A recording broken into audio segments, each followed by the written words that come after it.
Today has been the pretty sad day and surprising day for Nokia. It announced layoffs, immediate layoffs of about, I think it was 3,700 people, if I don't remember it wrong. And in the very near future, it would also predict about 10,000 layoffs, and currently going at about 56,000 people. This is really amazing in a couple of ways, actually. The last time that I took a look at Nokia, by the way, which I own about shares worth 200 euros or 250 euros at the moment. I have a very small ownership in Nokia, kind of like having a benchmark portfolio, and I really do wish that the company does well. It is a piece of Finnish cultural heritage. The company went from the 19th century wood and pulp industry into a giant telecom, electronics, consumer electronics company and mobile company. And it also tried to venture into software. But I think that the software always was Nokia's weak point. This was evidenced by the perhaps a bit obscure choice of operating system technologies and a certain amount of insecurity in stabilizing what probably CEO Elop would call the ecosystem of developers. So the basic building blocks of where developers were supposed to build software on top of Nokia phones was constantly being pulled off, and this causes quite a lot of instability and uncertainty among developers, which is really bad. I think that if you wish to have a phone that really thrives on the software side, you have to have a software platform that is really stable in technical meaning that its quality is high, so it's really like stable, it doesn't crash and so on, but also as in a strategic point of view, that the software platform itself will not be changed too often, and especially it will not be discontinued or decommissioned or reaching end of life very soon.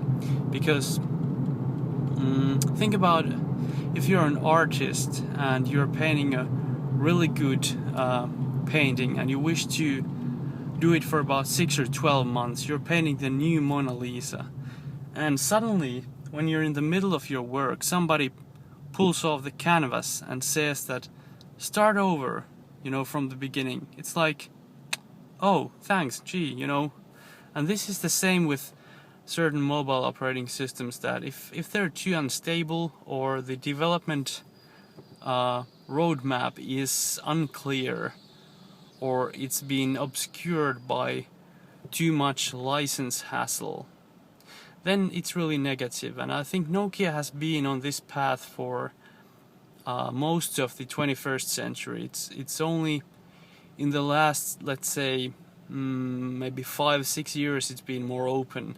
But I remember many times friends of mine who've been programming mobile applications have cursed Nokia that it's like responding to developer requests really sluggishly, and that's not a good sign.